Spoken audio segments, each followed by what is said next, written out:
जय श्री हरि। स्वागत है आप सभी श्रोताओं का स्पिरिचुअल कथा 11:11 पर, जहां आप सुनते हैं पुण्यदायक व्रत कथाएं और पुराणों से ली गई दिव्य शिक्षाएं। आज हम आपके लिए लेकर आए हैं पुत्रदा एकादशी की पौराणिक व्रत कथा। एक ऐसा व्रत जो संतान की प्राप्ति और संतान की उन्नति के लिए अति शुभ माना गया है। इस एकादशी का पालन करने से न केवल संतान सुख की प्राप्ति होती है, बल्कि जीवन में आध्यात्मिक और पारिवारिक समृद्धि भी आती है।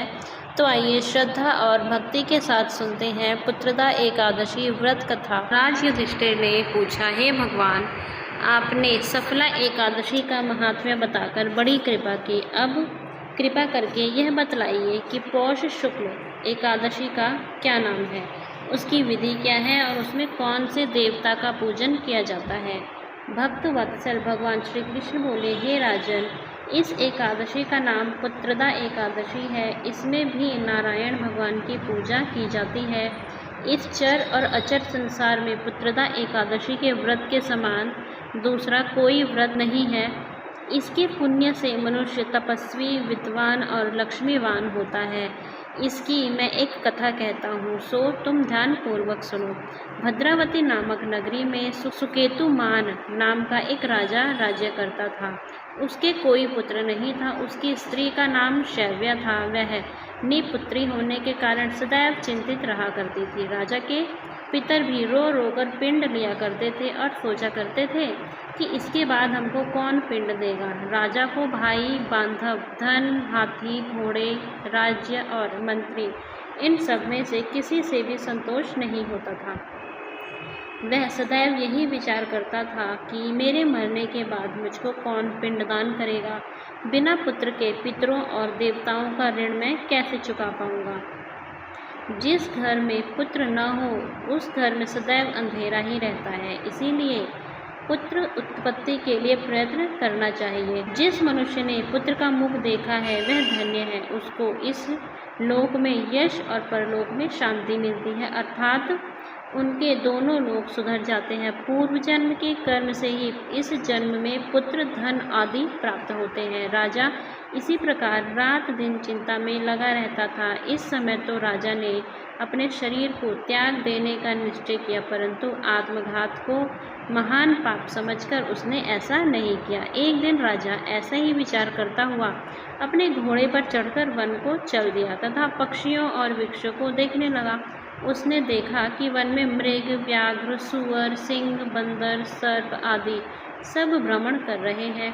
हाथी अपने बच्चों और हथनियों के बीच घूम रहा है। इस वन में कहीं तो गीदड़ अपने कर्कश स्वर में बोल रहे हैं, कहीं उल्लू ध्वनि कर रहे हैं।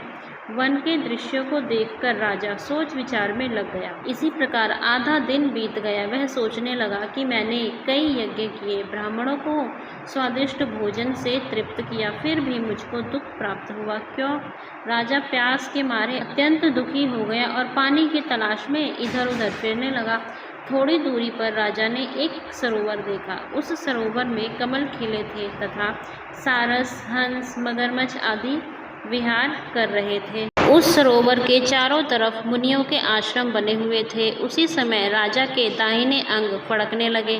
राजा शुभ शकुन समझकर घोड़े से उतरकर मुनियों को दंडवत प्रणाम करके बैठ गया। राजा को देखकर मुनियों ने कहा, हे राजन, हम तुमसे अत्यंत प्रसन्न हैं। तुम्हारी क्या इच्छा है सो कहो। राजा ने पूछा, महाराज, आप कौन हैं और किस लिए यहाँ आए हैं, कृपा करके बताइए मुझे। मुनि कहने लगे कि हे राजन, आज संतान देने वाली पुत्रदा एकादशी है। हम लोग विश्व देव हैं और इस सरोवर में स्नान करने के लिए आए हैं। यह सुनकर राजा कहने लगा कि महाराज, मेरे भी कोई संतान नहीं है। यदि आप मुझ पर प्रसन्न हैं तो एक पुत्र का वरदान दीजिए। मुनि बोले, हे राजन, आज पुत्रदा एकादशी है, आप अवश्य ही इसका व्रत करें। भगवान की कृपा से अवश्य ही आपके घर में पुत्र होगा। मुनि के वचनों को सुनकर राजा ने उसी दिन एकादशी का व्रत किया और द्वादशी को उसका पालन किया। इसके पश्चात मुनियों को प्रणाम करके महल में वापस आ गया।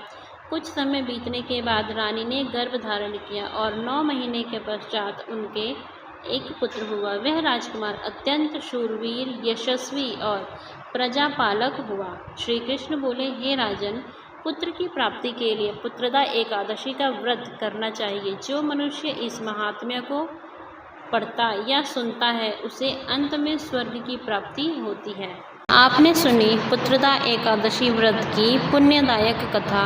इस व्रत को विधि पूर्वक करने से भगवान विष्णु की कृपा प्राप्त होती है और संतान संबंधी समस्त बाधाएं दूर होती हैं।